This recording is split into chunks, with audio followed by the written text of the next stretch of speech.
State Talk. I'm Steele Chambers, and it is championship weekend. And today we've got a battle of the unbeatens over in the Big Ten. And sadly, after a weekend, having just seen one of my best buddies get married, I have to follow up that high with the lowest of lows as the Ohio State Buckeyes get taken down in traumatic fashion to Kurt Cignetti's number one ranked Indiana Hoosiers. So let's get to the tape. The key to this Indiana win was disruption on defense, and that started early on for the Hoosiers. Looking now at this defense, you've got two high safety look and then a press corner to the boundary, all of which scream cover two. You've got your high defenders and then a corner that's likely going to be in the flat. Then at the snap of the ball, you see that it's really cover three simulated pressure. The DN, linebacker, and down lineman all drop, and then they instead bring an outside linebacker blitz to the right, still only sending four guys. The pressure is picked up pretty well, but what really gets the QB is in the back end, specifically this safety. Sayin thinks that he'll be playing a deep half of the field, leaving the middle of the field completely vacated, but instead, he drops in as a shallow deep man in a cover three, while the corner bails out to play the other deep third. Ohio State is running an OTB stick route where Brandon Inniss is going to curl it up a few yards ahead of the sticks right in front of Sayin for a first down. But being third down, the safety anticipates a route at the sticks, he shortens his drop, and he drives on it perfectly, thinking that Sayin's found a soft spot in cover two. He gets the pick. Indiana goes on to put points on the board. Ohio State answers back with an interception of their own and then the first touchdown of the game. Indiana's running a Tampa 2 with this backer running in the middle of the field. Ohio State puts their tight end on a go route, aiming for this goalpost in order to clear out an area for Carnell Tate, who's trying to work behind these defenders on a deep in cut. Indiana ends up guarding it beautifully. Their underneath players do a good job of gaining depth in their drop, but the play isn't over. Where they really mess up is not using their scramble rules. As soon as Julian Sayin gets out the pocket, the defense needs to do something called plaster. What plaster means is no matter what coverage you're in, whether it's man or zone, once the play breaks down and the QB gets out of the pocket, as a defender, you turn and you find the closest possible receiver to you and you guard him. Indiana doesn't do that here. Both their linebacker and their deep safety have their eyes in the backfield and no one grabs Tate, who himself is actually doing a good job following the QB and following his own scramble rules by running to one of these pylons. Sayin eventually finds him, and the Buckeyes are up. Indiana won this game by forcing Ohio State to kick field goals in the red zone. We got a big third down here, and they bring a ridiculous simulated blitz. They show a five-man up look with this linebacker at the line of scrimmage, but they decide to bring pressure elsewhere while still dropping back in a cover three. They end up bringing both off-ball backers, but they drop the down backer, they drop the DN, and then they drop their nose guard to still have all this presence in those underneath zones.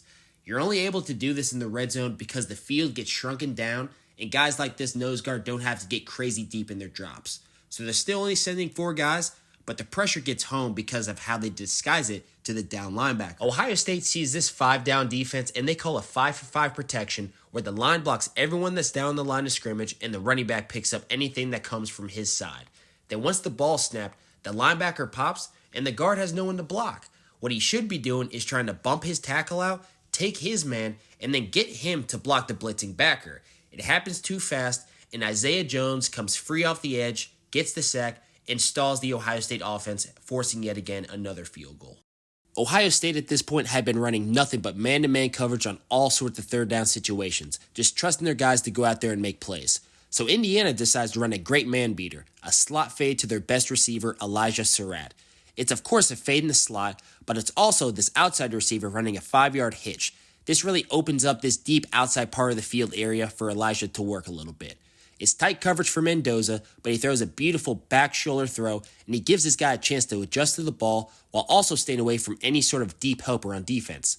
Not only is this their first touchdown, but this is when you really saw Indiana start to put some trust in their receivers and going up and making these one-on-one catches down the stretch of this game. If you were tuned in, you saw these red zone struggles really pile up late in this game for Ohio State.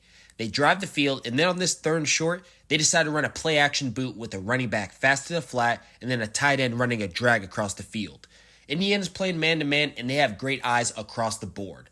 The safety on the running back is locked in and picks him up, but this backside backer really makes the play.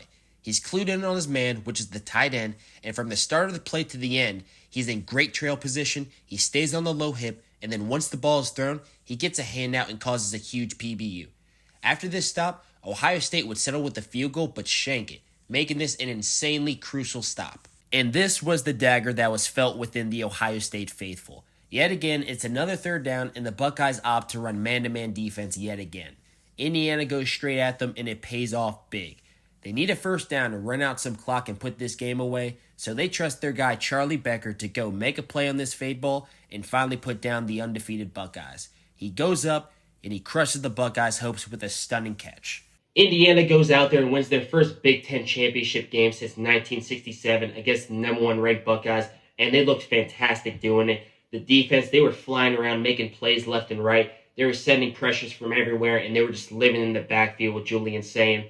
Then on offense, they were a little stagnant at times, but whenever they had to make a play, whether it was a third down conversion or just scoring in the red zone, you had guys like Mendoza and Surratt step up and make those plays. And that's what you want to see out of a championship level team, and that's exactly what Indiana is. You've got guys like Signetti at the helm of this. You've got great players. You've got great staff. They have everything it takes to make a deep run at this thing and possibly even win all the way in January in Miami. And then, of course, the Ohio State Buckeyes. You saw after last year that heartbreaking loss against Michigan. They really came together. They got to the drawing board, and they came out at the end of that loss a better team. And I see no reason that they don't do that again this year. I mean, Ryan Day, one of the best coaches in all of college football. Then you've got guys like Sonny Styles, just senior leaders that are going to set this team on the right path in the right direction after that loss. And I think they're going to be completely fine. There's so much more ball to be played for both of these teams. They both have bye weeks. That's plenty of time to really just clear your heads and get ready for this run that both of these teams are going to have to make if they want to win the national championship. There's so much ball left to be played. It's almost over, so just enjoy it while you can. I know I will. So